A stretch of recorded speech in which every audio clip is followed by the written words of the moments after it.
Hey, I'm Tim Schrock, and I want to talk today about dimensioning tools and which ones to use.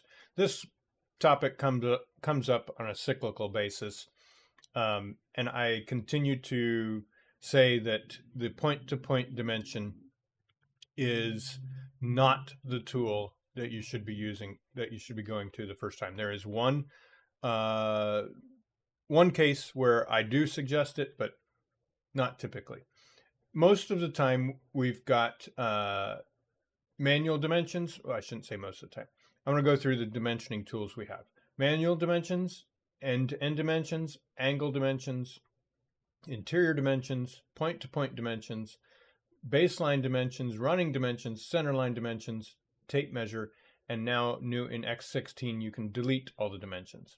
Tape measure is great. You can grab any spot on the screen, whether it's white space or part of the model, and get a kind of a temporary dimension. You can see what that length is. As soon as you let go, it's gone. You can go from the point to the center, and that's 5, 7 3/4. You can go angular and find that, and etc. All right, manual dimensions. Let's double click on this. Notice that when we double click on the manual dimension, it pulls up the locate manual screen for our current dimension defaults. I've already set up primary side, no secondary side on the exterior walls, centers for interior walls. I just did this for this example. Typically I would do primary side and not centers, but I just want to show you this. Locate objects.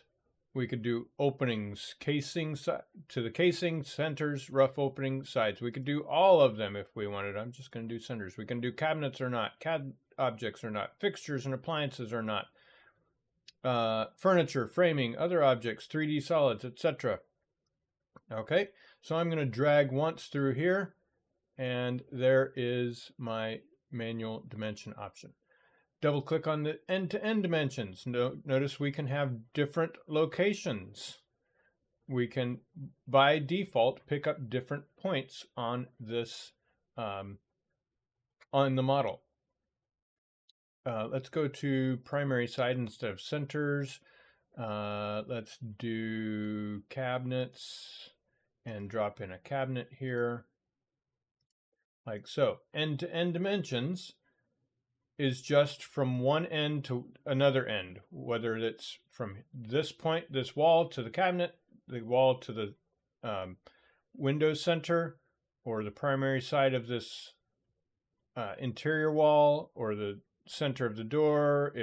It's not picking up the toilet because we don't have fixtures, or the end of this exterior side of this wall.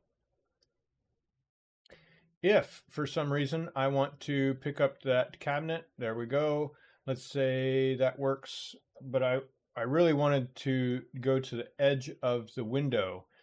By default right now, I'm not picking up the edge of the window, but I can manually move this diamond from the center to the edge of the window.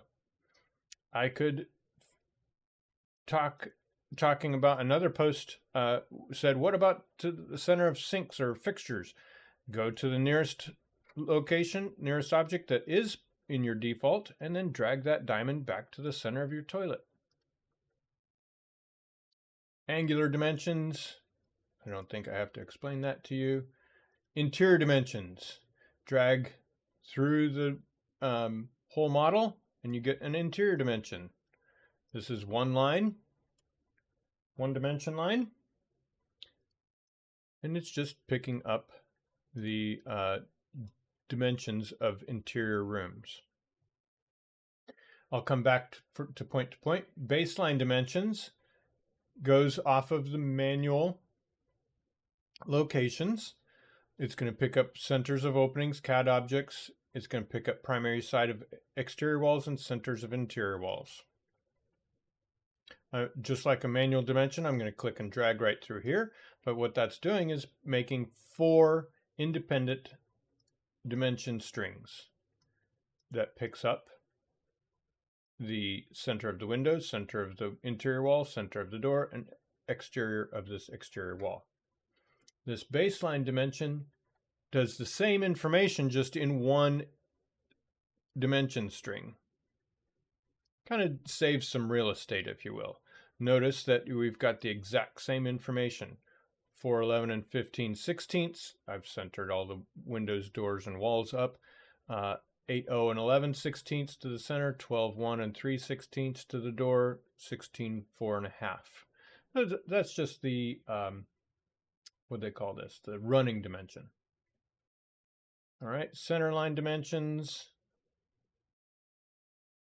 just puts the, let's pull this down here like this. Puts the center line marker on the window, door. If we had a fixture or sink, it would do the same there. So that's center line dimensions. Point-to-point dimensions. Yes, point-to-point dimensions does find a point. And the nice thing about this is, let's go back to our manual. Right now, our manual dimensions is picking up the center of this interior wall. Let's say we wanted to go exterior of the exterior wall to this side of the interior wall. There you go. There you've got that number. And let's say you wanted to do the same thing from here to there. It is picking up that point. And as I released earlier today, if we in X16, if we select the dimension and hover over this diamond, we'll show that it is connected to that that wall. Now, one of the problems I have with this is because it's picking up the point, it can pick up any point, number one. This is problem number one. And you'll notice that I'm going very carefully and I'm getting different numbers here. Why is that? Because the top dimension is going to the siding and not the framing, and it's going to the drywall and not the framing. This one's going framing to framing. So that's a problem with the point-to-point dimensions that I see. I also see this problem. Let's say I want to go ahead and pick up the center of the door to the center of the toilet. And I can't really go like to center of the toilet like this because it's going to pick up the angle and I don't want that. So I'm going to use my snaps. And that's fantastic. We don't need that. I'm going to drag this down. You already see the plus sign there. It created a point. So to your point that you said it doesn't create a point, it does create points. Still, if I create a point-to-point dimension out in open space, it created a point on this end and this end. Okay, so it does create points. And let's say later on down the road, I go like this and I want to move this wall in here and I'm like, why isn't that moving? Go ahead and move it over here like that. And it moved the toilet too, but left the point where it's at. Did not move the dimension, did not move the point. So it will, point to point will end up biting you some, either in this way that you got the wrong surface, or this way that it did create a point and you've got a dimension that's no longer correct now.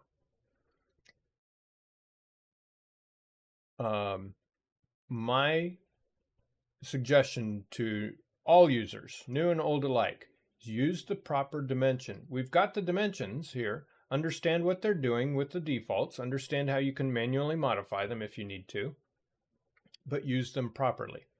Now, I'm going to undo a couple. And the one location that I have been finding I use point-to-points is, say, the heel height on a truss. If I want to give a truss, I'm going to delete these because I already did this. I want to give a truss envelope elevation, or show that I've got the proper heel height for insulation. This really isn't a dimensionable point from this top plate to that heel height right there, that intersecting line. So that to me makes perfect sense to have a point-to-point. I'm going to grab the top plate and drag right up here, and that's exactly 14 inches is the heel height that I gave to that truss envelope when I built the roof plane.